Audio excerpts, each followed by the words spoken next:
Jadi kapasitor itu merupakan perangkat yang dapat menyimpan energi dalam medan listrik. Dalam medan listriknya sudah belajar untuk medan listriknya ya. Ya, secara umum itu kapasitor terdiri dari 2 buah konduktor atau 2 buah lempengan yang mempunyai muatan yang sama tapi jenisnya berbeda. Ada yang positif, ada yang negatif. Ini gambar-gambar area medan listrik. Kalian sudah bisa paham kemana area yang bermuatan positif dan yang mana muatan negatif. Kemudian konduktor tersebut terpisah oleh suatu bahan isolator, dinamakan bahan dielektrik. D. Bentuknya dapat bermacam-macam. Saya sebelum lanjut, saya ingin tanya dulu, apa sih fungsinya kapasitor? Kemudian kalian komen aja, fungsinya kapasitor itu apa? Satu aja, semuanya komen aja. Tulis aja di komentar, di kolom komentar. Nanti saya bacakan. Ayo, apa fungsinya kapasitor? Bahwa kapasitor itu tempat menyimpan energi yang terdiri dari 2 lempengan atau 2 bahan konduktor yang terpisah oleh bahan isolator atau dielektrik. Ayo, ditulis aja di komentar apa aja tuh penggunaannya kapasitor. Fungsinya kapasitor.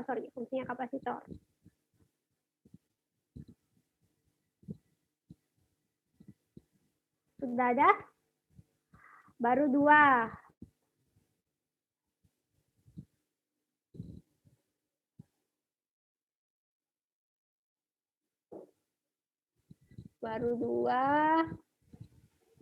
Oke, saya bacakan. Ada untuk penstabil arus, menyimpan energi listrik, terus ada menyimpan energi atau muatan listrik dalam waktu sementara. Sebagai perantara arus, menyimpan listrik sementara lagi, sebagai penyaring atau filter, kemudian sebagai penyimpan energi lagi. Fungsi lainnya apa aja? Ini hampir sama semua, sebagai penyimpan energi listrik dalam kurun waktu yang bersifat sementara. Yang lain apa fungsinya? Kapasitor loh, dia banyak digunakan untuk barang-barang elektronik juga. Untuk mencegah terjadinya loncatan listrik, untuk menghemat listrik pada lampu neon. Apa lagi?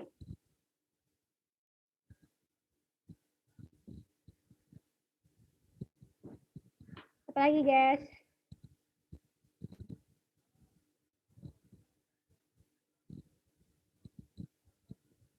Sudah cukup? Mama masuk di belakang, mah. Maaf, saya ada ibu saya. Oke, saya lanjut. Rata-rata kebanyakan yang menulis sebagai penyimpan energi. Ada yang menulis sebagai penghemat listrik untuk lampu neon. Iya ya, ada yang nulis seperti itu. Kalian kan searching di Google, kalian bisa lihat fungsinya kapasitor itu ada banyak banget. Udah pernah lihat kapasitor kan? Sudah tahu bentuk fisiknya kapasitor? Sudah, Bu. Sudah lihat kan, ada berbentuk seperti tabung, ada yang berbentuk seperti apa lagi? Keramik. Keramik, itu bahannya keramik. Jadi sekarang yang mau kita bahas tuh apa sih? Yang mau kita bahas pokoknya tentang kapasitor dan kapasitansi. Kapasitansi itu apa? Sebentar. Tadi sudah kan untuk secara umumnya kapasitor itu bentuknya seperti apa? Terdiri dari 2 buah muatan sama tapi berbeda jenis. Sama besar tapi berbeda jenis yang terpisah dengan bahan isolator atau bahan dielektrik namanya. Bahan isolator itu apa? Banyak macamnya. Bisa juga dia dari udara juga di sini. Kosong, melempem. Tapi bisa mengantarkan muatan nanti. Oke, lanjut. Di sini ada aki. Di sini ada 2 lempengan. Ini apa namanya? Saklar, Bu. Saklar atau ya saklar switch ya. Ini. Kemudian kapasitor yang telah terisi mempunyai beda potensial antara masing-masing konduktornya. Jadi bagaimana sih proses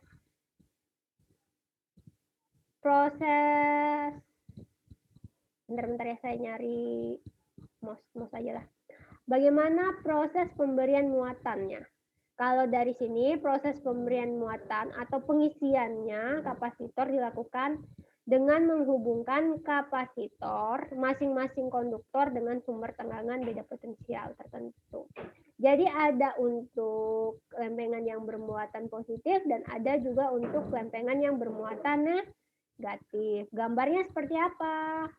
Kayaknya ada di bawah deh, nggak usah saya gambar. Oh, nggak ada. Bentar-bentar kita nggak akan gambar. Kemudian kapasitas atau kapasitansi itu adalah ukuran dari suatu kapasitor dalam menampung muatan. Muatan yang tersimpan dalam suatu sistem kapasitor sebanding dengan besar beda potensial yang diberikan. Jadi, muatan yang tersimpan dalam kapasitor atau kapasitansi dari muatan tersebut itu besarnya akan sama dengan beda potensial yang diberikan. Paham tidak kalian? Ukuran dari gelas, saya ambil contoh ya. Dari sebuah gelas, dia bisa menampung air tergantung dari ukuran kapasitansi tersebut. Kalau ukurannya kecil, berarti air yang dia tampung dikit ya kan? Kalau semakin besar, dia besar juga isinya. Tapi beda untuk kapasitor. Kalau kapasitor di sini sama dengan beda potensial yang diberikan, artinya sama dengan sumber tegangan yang akan dialirkan. Berapa besar dari baterai atau akinya. Itu. Oke, di sini ada persamaan. Q sebanding besar dengan beda potensial yang diberikan, delta V. Seberapa? Berarti ada perubahan seberapa besar beda potensial tersebut. Kemudian faktor kesebandingan antara muatan, faktor kesebandingan antara muatan yang tersimpan dengan beda potensial yang diberikan, ini tadi dinamakan kapasitansi atau kapasitas. Yang menyatakan kemampuan kapasitansi untuk menyimpan muatan tadi disimbolkan dengan C besar. Oke, C besar. Q ini apa tadi Q? Muatan, Bu. Muatan. Sehingga persamaan yang didapat adalah Q sama dengan kapasitansi C besar ya. Berarti kapasitas dikalikan perubahan V, delta V, perubahan beda potensial. Di sini ada wanti-wantinya. Bedakan dengan simbol C yang lain yaitu satuan muatan kolom. Q-nya. Ini ada, jadi satuannya apa Q? Kolom. Bedakan dengan kapasitansi atau kapasitas. Ini persamaannya. Kapasitas biasanya bergantung pada bentuk, ukuran posisi relatif antar konduktor. Kapasitansinya ya. Kapasitansinya tadi di sini kalau di sini muatan yang tersimpan dalam suatu sistem kapasitor sebanding dengan besar beda potensial yang diberikan. Di bawah ada lagi mengatakan bahwa kapasitansi biasanya bergantung pada bentuk, ukuran posisi relatif antar konduktor. Jadi kan kapasitor itu terdiri dari dua lempengan. Lempengan yang terdiri dari muatan positif dan muatan negatif. Tadi saya analogikan dengan ukuran gelas. Kapasitansinya gelas itu loh. Kemampuan dia menampung isi airnya. Begitu pula dengan kemampuan dalam menampung muatan tersebut. Kapasitansi, itu kapasitansi. Jadi yang mau kita hitung itu apa? Yang mau kita hitung jumlah muatannya. Caranya seperti apa? Dikalikan kapasitansi dikalikan dengan perubahan beda potensial. Oke, kalau kalian diminta untuk digambarkan rangkaian ekuivalennya atau rangkaian pengganti dari ini kan gambar bentuk fisiknya nih kan. Ada aki, ada kapasitor, ada switch, saklar. Kalau ke depannya nanti coba gambarkan rangkaian ekuivalen. Kalian tinggal gambarkan aja sumber atau baterai atau aki seperti apa di sini. Terus dihubungkan dengan kapasitor dan ada switch. Saya berikan waktu 5 menit untuk kalian memahami bagaimana cara kerja dari kapasitor tersebut apabila switch-nya on dan off.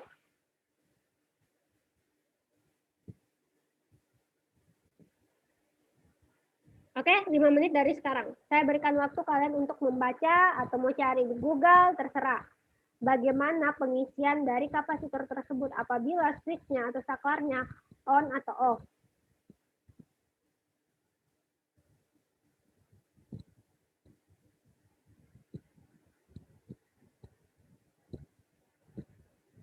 Silakan.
Oke, sudah?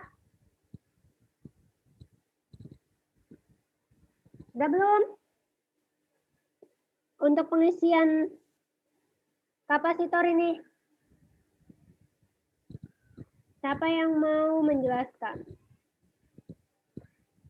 Menjelaskan dari hasil yang kalian baca.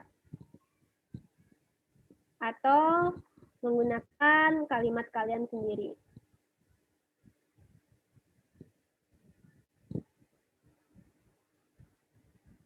Kita stop share dulu. Ayo, siapa?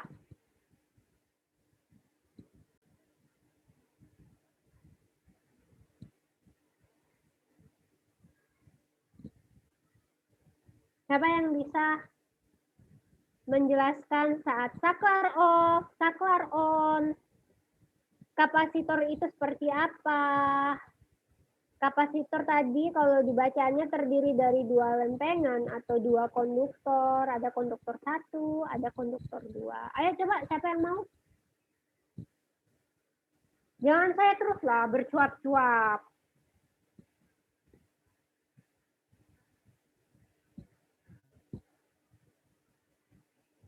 Ayo, siapa? Masa ditunjuk sih?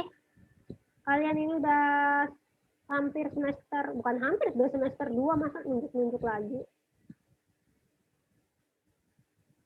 Yo, siapa yang mau menjelaskan pengisian kapasitor? Saya boleh Halo. coba. Oke, Rismadin. Ini sempat aku tulis di catatan. Saya baca ya, Bu. Ya, Saya sempat tulis di catatan. Saya coba. baca ya, Bu. Ya. Jadi ini hasil analisa saya pas pelajari di YouTube. Jadi cara kerjanya kapasitor dalam konduktor logam, partikel bermuatan positif tetap di tempatnya. Sedangkan partikel bermuatan negatif yang disebut elektron bebas bergerak. Logam biasanya memiliki jumlah yang sama partikel bermuatan positif dan negatif, membuat logam secara keseluruhan netral listriknya.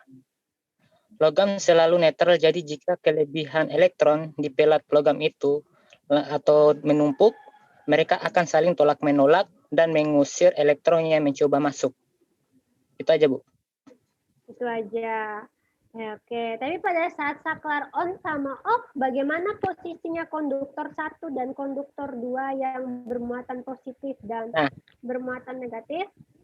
Berarti muatan kita andaikan berarti muatan Q andaikan sebelah kiri akan berpindah ke sebelah kanan sampai muatan yang tersisa di seandainya C1, C2 dan C3 akan selalu sama. Dan saling mengisi. Kok ada C3? C1 dan C2, Bu. Oke, kenapa C1 ulang? Ayo coba ulang pelan-pelan. Ketika C1 sudah selesai, Bu, dan lalu berpindah elektronnya ke C2. Pada saat saklar apa itu? Off apa on? Off. Pada saat saklar on. Saklar on. Dan ketika sudah terisi penuh elektron tersebut, dia berpindah ke C2, Bu. C2. Kalau saklarnya off? Ya, dia berhenti, Bu. Berhenti untuk mengalirkan muatan-muatan Ya. itu, gitu. Iya, Bu. Itu yang saya tahu, Bu. Aku kalau salah. Ya. Yang lain? Ada berapa orang yang hadir hari ini? 41, berarti 40. Yang lain gimana?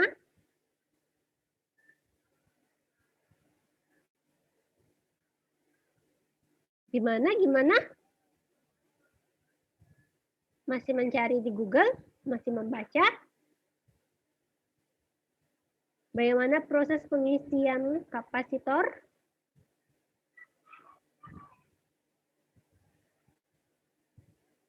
Wah.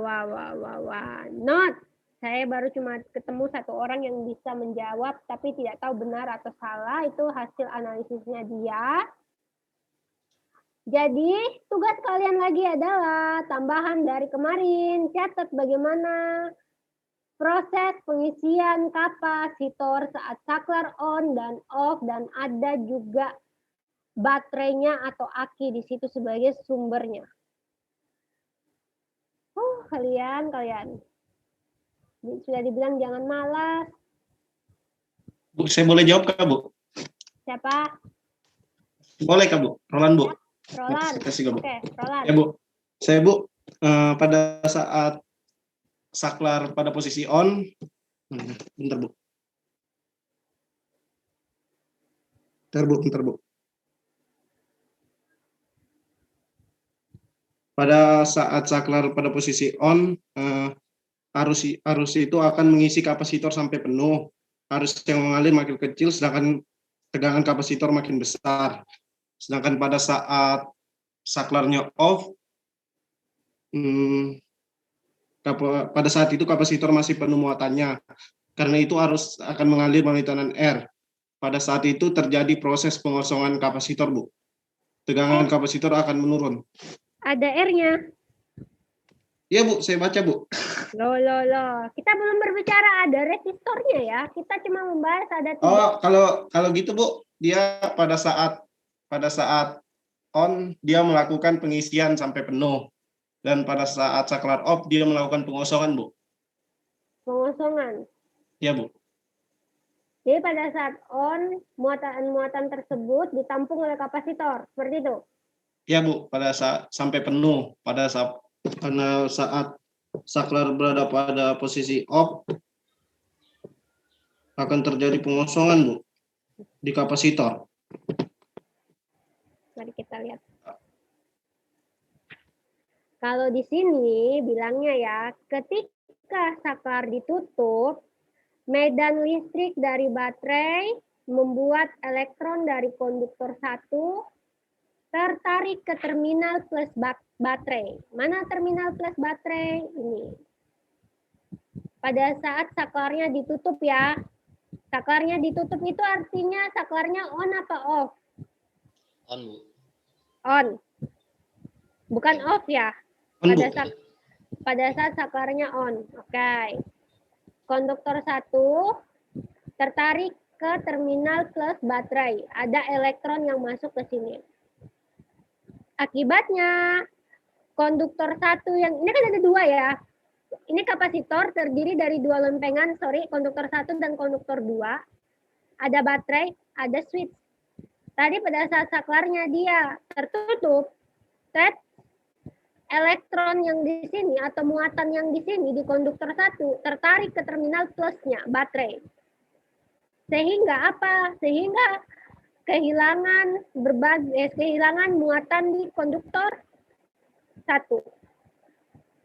Selain itu, medan listrik yang di baterai juga mendorong elektron dari baterai ke konduktor 2. Jadi ada medan listrik di sini mendorong lagi elektron dari baterai ke konduktor 2. Tapi posisinya konduktor 1 muatannya udah nggak ada. Udah masuk ke terminal plus. Akibatnya yang kelebihan muatan itu berada di konduktor 2. Muatan apa? Muatan negatif. Lebih rincinya lagi, kalian akan baca sendiri di Google, banyak banget. Jadi pada saat dia on, ada satu konduktor yang kehilangan muatan. Ada satu yang kelebihan muatan dari cara kerjanya ini. Tugas kalian adalah make sure, memastikan hasilnya dari ini apakah seperti itu. Apabila on saklar, ada satu plugnya, saya selalu bilang plug, konduktor aja ya. Ada satu konduktornya yang kehilangan muatan, ada satu yang kelebihan muatan. Cari itu dan catat, tambahkan tugas kalian dan tulis referensi dari mana. Bagusnya itu kalau berasal dari buku atau jurnal. Paham? Bu, bisa diulang kan, Paham? Bu? Bisa diulang kan, Bu? Suaranya tadi nggak terlalu jelas di saya, Bu. Suara saya masih kurang keras? Keras, Bu, keras, Bu. Kurang? Oke. Saya ulang ya. Kalau dari bacaan ini, kesimpulan yang bisa kita ambil adalah pada saat saklarnya on atau ditutup, medan listriknya dari baterai, ada satu konduktor, anggap aja konduktor untuk muatan positifnya hilang. Satu konduktor, muatan negatifnya berlebihan muatan. Itu kesimpulannya kan dari bacaan ini. Tugas kalian adalah mencari, make sure untuk referensi ini pendukungnya itu sesuai apa tidak. Cari aja di Google, tapi referensinya diambil tidak sembarang artikel. Bagusnya jurnal atau buku tentang kapasitor dan kapasitansi. Paham? Paham, Bu. Paham. Bentar. Batuk. Oke ya, itu catat. Tugas kalian. Bentar saya ambil air minum dulu.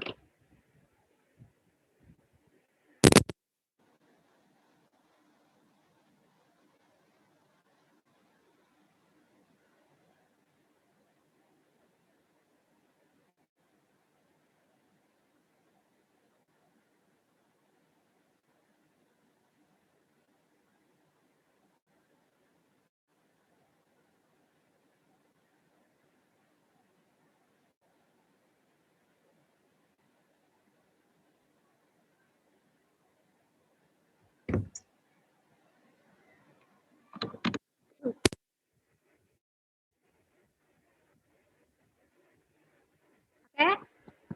Lanjut.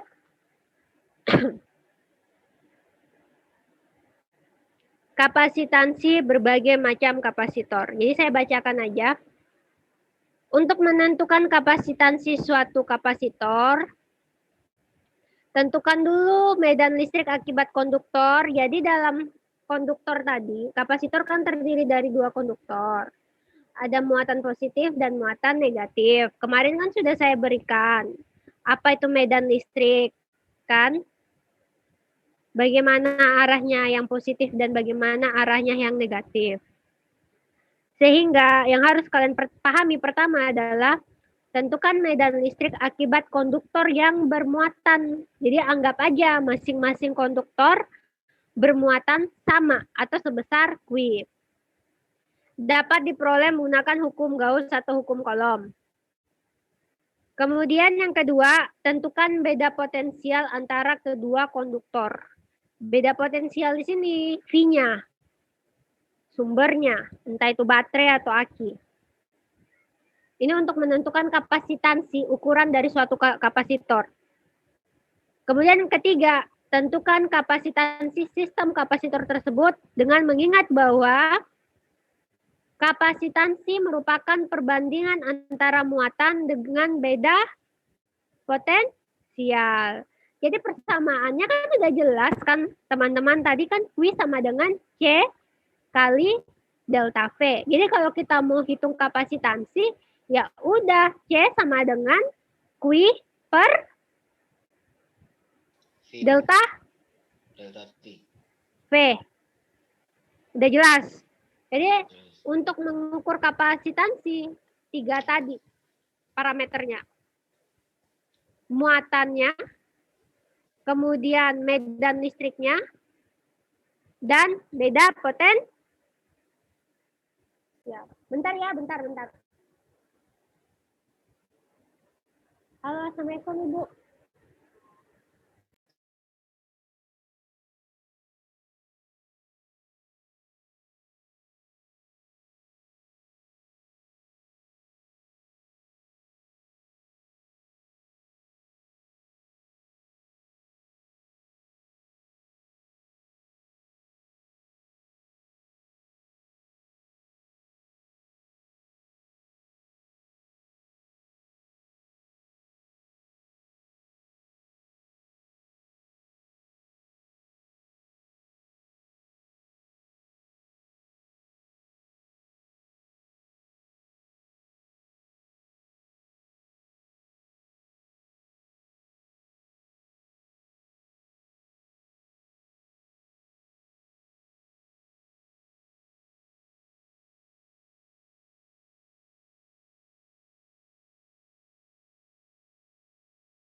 Oke, maaf ya terganggu.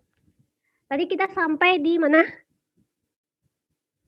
Kapasitansi ya, penentuan kapasitansi. Oke, 3 parameter tadi untuk penentuan kapasitansi itu penting. Bentar ya guys, bentar lagi. Ya, halo. Kenapa? Apa-apa?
Oke, lanjut.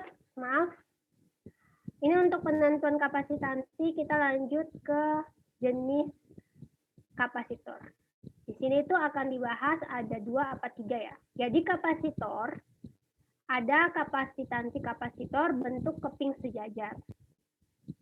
Oke, bentuk keping sejajar. Ada kapasitansi kapasitor bentuk silinder, ada bentuk bola.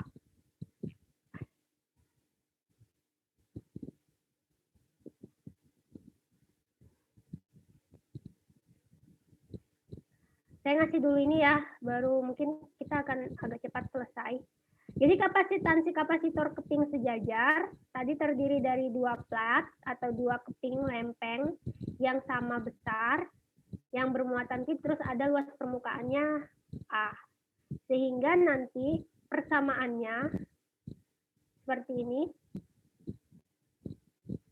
Di kotak merah ini, tapi sebelum itu ada penentuan medan listrik di antara kedua keping lempeng atau kepingnya lah. Lempeng agak susah penyebutannya.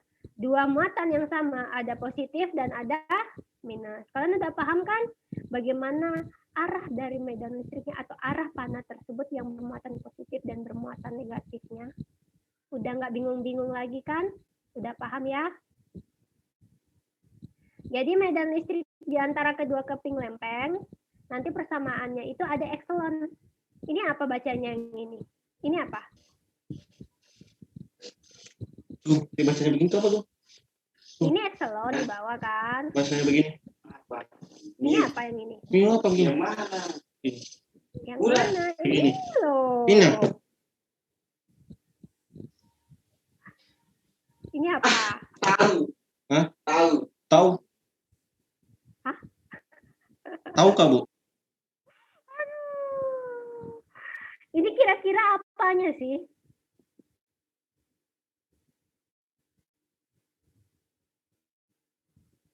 Muatan, oke. Jadi tergantung dari jenis buku apa yang kalian ambil. Ini loh ada muatan positif dan muatan negatif. Ya kan? Nanti jadinya seperti ini. Q sama dengan epsilon dikali luas penampang. Beda potensial antara kedua keping di bawah ini. Beda potensial antara VB dikurangi VA sama dengan minus integral A ke B. Ada delta S di sini, jadi ada perubahan. S-nya ini apa ini? S-nya jarak kalau nggak salah ya. S-nya ini apa nih? Nggak tahu, Bu. Bingung, Bu. Jarak, Bu. Jadi akan ada perhitungan perubahan jarak untuk kapasitansi kapasitor keping sejajar. Persamaan yang akan kalian gunakan ini ya. Oke. Bedanya untuk kapasitor silinder yaitu biasa 2pi LR. Ada jari-jarinya, berbentuknya, tergantung bentuknya. Satu bentuknya keping sejajar, jadi ada luas permukaan silinder, ada 2pi-nya. Dikalikan jari-jari. Jangan sampai kalian lupa rumus-rumus dasar seperti itu. Ini untuk kapasitansi silinder. Dan ini untuk kapasitansi kapasitor bola. Kalau bola 4pi, kalau silinder 2pi. Bagaimana caranya kalian? Nanti kan, gimana caranya? Kok bisa 2pi? Ya udah cari aja rumus dari awalnya, rumus penentuan rumus penentuan penurunan silinder sampai dapat 2pi. Kan ya sama kalian pelajari. Kalau yang bola 4pi. Habis lagi kita kalau belajar untuk penurunan rumus doang. Jadi diperhatikan untuk mata kuliah matematika. Jadi di fisika tinggal kalian pakai itu penurunan rumus tersebut. Oke, ini untuk kapasitansi kapasitor bola. Nah, ini susunan kapasitor.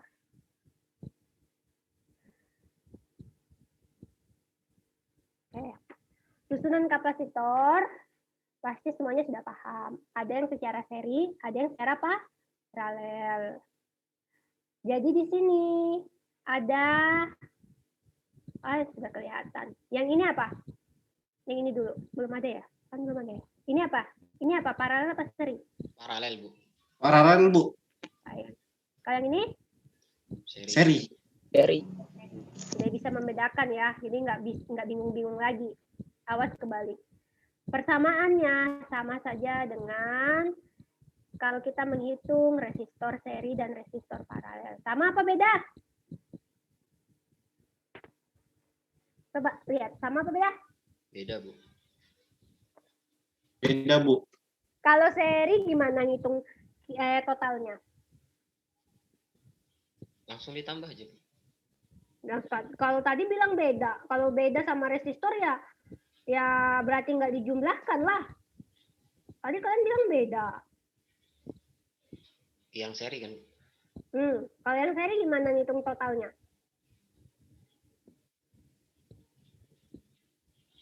Itu langsung ditambah aja, Bu, plusnya. Di 1 tambah ke 2 tambah ke Yakin, 3. coba dilihat. Kapasitor yang paralel yang dibagi perbandingannya. Coba dilihat. Sama apa beda?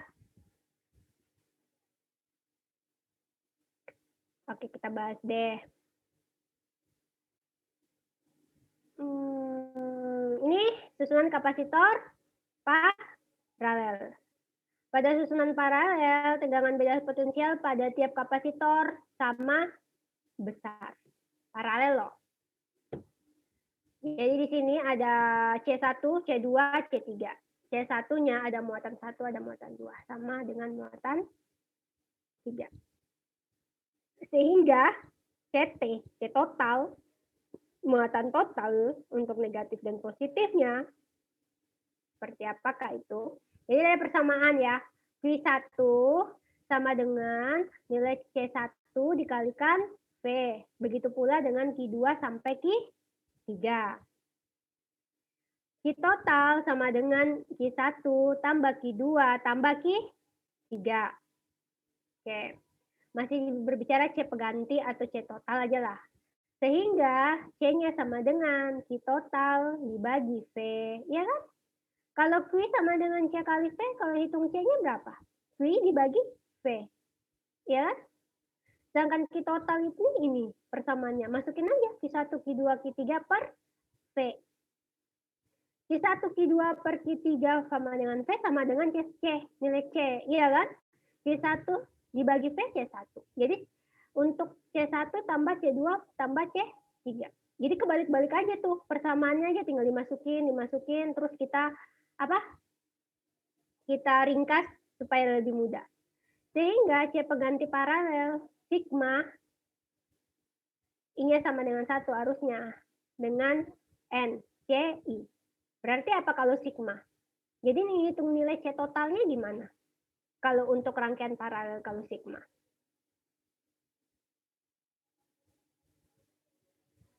Apa guys? Apa ditambah. Itu untuk paralel ya. Kalau di seri gimana paralelnya? Kalau di resistor untuk susunan paralelnya gimana?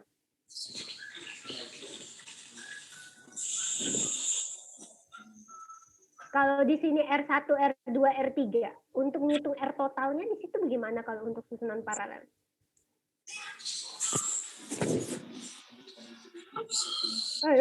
Lupa? Masa kalian lupa hal-hal yang kayak gitu? Itu jangan dilupakan untuk menghitung R total, L total, disusun secara paralel. Itu jangan dilupa. Oke, ini untuk kapasitor dulu. Karena tadi saya nanya, untuk susunan paralel kapasitor, apakah sama untuk perhitungan resistor total? Kapasitansinya resistor total. Ini untuk seri. Kalau untuk susunan secara seri kapasitornya, muatan tiap-tiap kapasitor sama besar, sehingga persamaannya sigma seper CI. Seper kapasitor yang keberapa lah ini itu. Kapasitor berapa banyak kapasitor yang digunakan pada rangkaian tersebut. Seperti itu. Jadi kalau untuk menghitung nilai kapasitor seper seper kapasitansi sama dengan seper C1 plus C. Itu untuk susunan seri. Untuk susunan paralel seperti ini. Ini kita masih berbicara kapasitor kapasitansi. Makanya tadi saya bilang, beda nggak susunan untuk menghitung kapasitor paralel dengan kapasitor seri pada resistor seri dan resistor paralel? Ada yang bilang beda, tapi nggak tahu bedanya di mana. Ya kan? Masih loading? Kalau R seri ya kan gini nih. Kan kalau R tuh gini. R1, R2,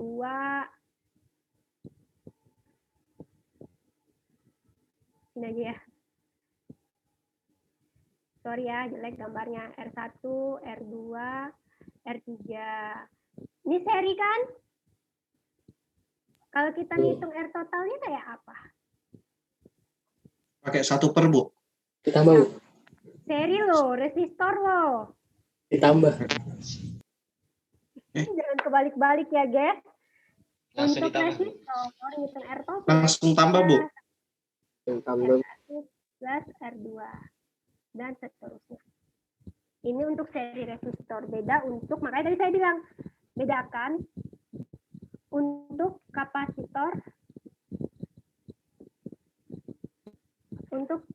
kapasitor susunan seri. Bedakan. Yang mana nih? Sorry, yang ini. Ini serinya kapasitor. Beda sama resistor sama induktor. Itu harus kalian bedakan. Saya belum ngasih memang yang rangkaian seri sama rangkaian paralel fisika. Nantilah kita bicara itu yang seri paralel untuk 3 komponen itu. Jadi kalian paham ya untuk kapasitor susunan seri dan paralel bagaimana cara menghitungnya. Oke, kita ke sini dulu. Tentukan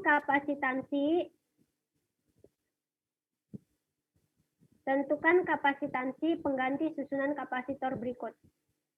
Oke, ayo. Sudah ada tadi persamaannya yang C1 sama dengan 4 mikrofarad, C2 15 mikrofarad, C3 12 piko, sorry, bukan mikro, piko. Piko apa mikro?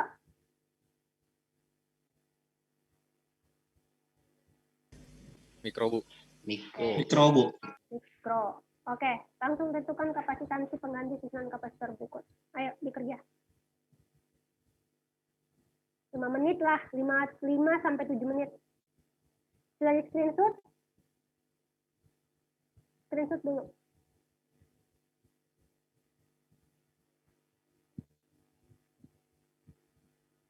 Silakan dijawab ya.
Sudah?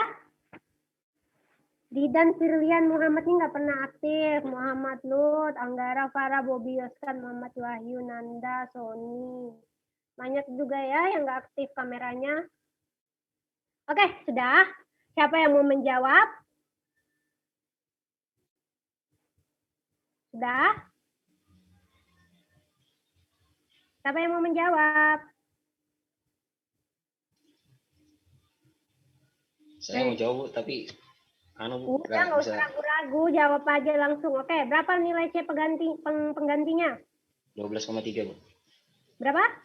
12,3 Bu. 12,3. Yang lain? 15,6 Bu. 15,6. Yang lain?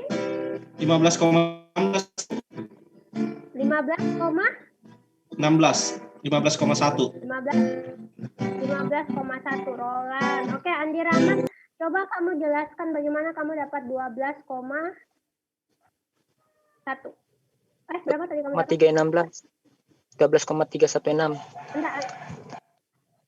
Rahman dulu ya tadi, Andi Rahman Zikri. Tadi dapat berapa? 12,3 Bu. Oke, gimana caranya? Oke, kita sini ada C1-nya 4, C2-nya 15, C3-nya 12. Apa dulu yang harus kita lakukan untuk menghitung kapasitansi kapasitor susunan seperti itu? Jadi itu C1 itu kita turunkan jadi 1/4 tambah 1. C2 itu berarti 1/4 tambah 1/15. Kemudian kita yang variabel 4 dan 15 ini kita cari nilainya agar bisa dikalikan dan dibagikan. Saya ketemunya angka 60. 60 berarti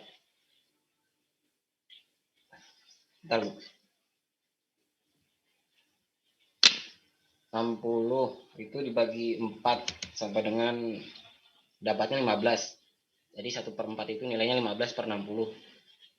Kemudian yang 1/15-nya itu saya bagi 60 itu dapatnya 4. Jadi 15 tambah 4 itu 20/60. Nah itu saya sederhanakan lagi, dibagi 20 sama dengan 1/3. Terus 1/3 ini kan kita bagi jadi 0,3. Nah yang paralel tadi itu langsung dijumlahkan aja. Jadi 12 ditambah dengan 0,3. Jadi 12,3. Ya, Bu. Kita bahas aja ya langsung ya. Ini ada C1-nya sama C2-nya, susunan kapasitornya apa, guys? Seri. Seri. Mari kita Seri, Bu. lihat seri. Persamaannya seri ini apa? 1/C total. Ini ya. Kita pakai ini ya. Mari kita tulis dulu.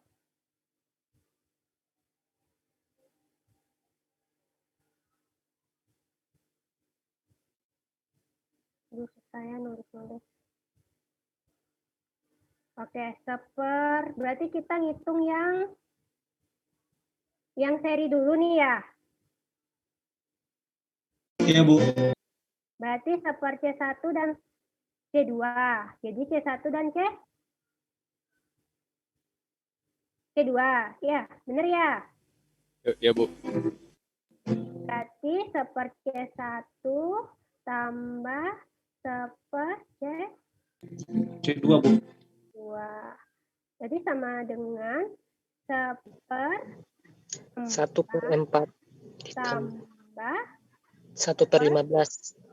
1/15 ya? Iya. Bentar.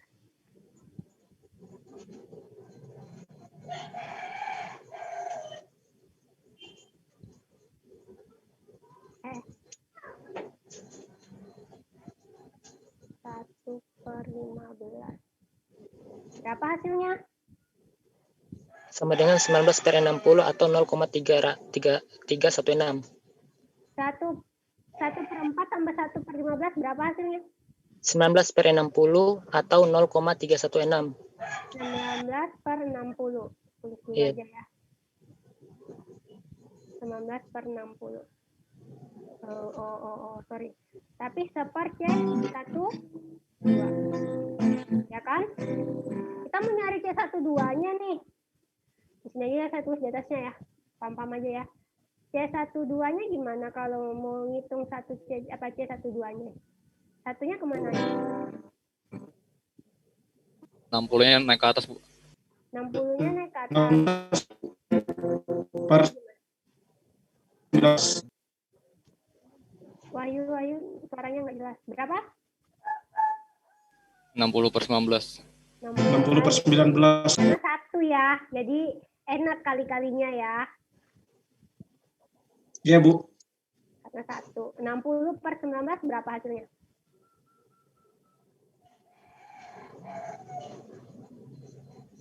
Berapa? 60/19. 3,15, Bu. 3,15. 15. Ya udah dapat C12-nya nih. Udah dapat yang ini nih. Berarti tinggal susunan secara apa ini? Kalau ini kan seri, kalau ini apa? Paralel, Bu. Paralel. Ya udah, kalau paralel tadi gimana? Langsung aja C12 plus C3. Iya kan? Iya, Bu. 12 tambah 3,15. Saya nggak tahu tuh ya. Ini yang kalian yang hitung sendiri loh. Ya udah hasilnya berapa? 15,16. 1. Saya nggak tahu loh, ada jawabannya di bawah ini. Ini kalian yang hitung sendiri, benar apa salah. Sebelum kita beranjak ke soal nomor 2. Oh iya, kan C1, C2 tersusun seri. Terus udah dapat 60/19 mikrofarad. Sehingga tadi tinggal ditambahin aja 60/19 ditambah 12, hasilnya 15,16. Jadi Andi Rahman Jikri diperhatikan aja untuk perhitungannya. Pokoknya kalau kalian dapat ribet-ribet kayak gini, apa yang harus kalian lakukan pertama? Hitung aja dulu yang serinya, baru paralelnya. Cari aja yang susahnya dulu, baru yang gampangnya. Karena pasti kalian merasa yang susahnya yang pembagiannya seri. Ya kan? Saya dapat, ya udah, kalian tinggal jumlahkan. Oke, soal nomor 2.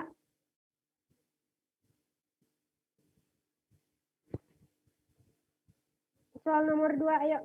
Nomor 2 ini jadiin tugas saja kali ya. Ya, nomor 2 di screenshot aja.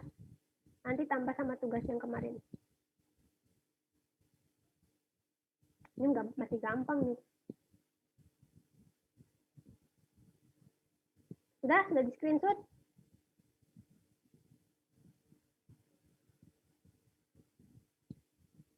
Sudah. Oke, pertemuan hari ini kita akhiri aja.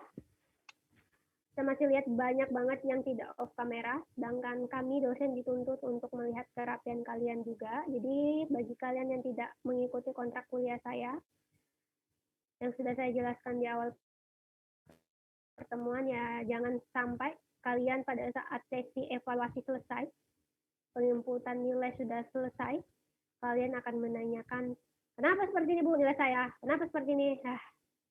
Jujur, saya tipe orang yang tidak terlalu menyukai hal-hal yang pada saat sudah selesai baru ditanyakan. Dan kebanyakan dari mahasiswa di UNUL suka menanyakan kenapa nilainya seperti ini. Nanti saya paparkan, baru dia, oh iya Bu, maaf. Jangan sampai kalian berperilaku seperti itu. Kalau ingin mendapatkan evaluasi yang baik, tunjukkan prosesnya juga yang bagus. Untuk minggu depan saya tidak masuk, ya, saya tidak masuk. Jadi akan ada tugas kalian yang sudah kalian kerjakan, nanti ditambahkan sama tugas saya lagi. Jadi Senin itu pengumpulan tugas sekaligus absen. Jadi minggu depan tidak ada pertemuan dulu. Oke? Apa ada pertanyaan? Untuk kapasitor-kapasitansi susunan seperti itu gampang ya. Kalau sempat, kita akan bahas ke bawah lagi tentang energi dalam kapasitor, kemudian bahan dielektriknya. Sempat bahas nanti di pertemuan selanjutnya. Karena saya ingin membagi kelompok untuk pembahasan induksi dan induktansi. ini sudah pertemuan keempat, jadi masih ada 3 pertemuan. Kalau misalnya pertemuan 3 pertemuan ini sebenarnya mau saya maksimalkan di pemaparan kelompok tentang induktansi dan induksi itu. Karena ini bisa jadi fundamental yang akan membahas tentang prinsip kerja dari mesin-mesin listrik. Jadi kalian harus sangat paham tentang prinsip induksi, induktansi, seperti itu. Jadi pembagian kelompoknya mungkin di pertemuan kelima nanti saya random aja. Jadi siapa yang akan dapat semuanya akan dapat induksi sama induktansi. Tapi bagaimanakah cara pemaparannya kalian seperti apa per kelompok itu tergantung kalian. Pasti akan beda-beda, tidak mungkin semuanya sama. Oke?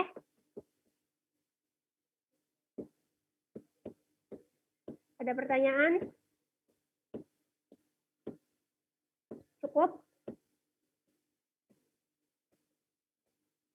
Cukup, Bu. Oke, kalau gitu saya akhiri ya kuliah ini. Assalamualaikum warahmatullahi wabarakatuh dan selamat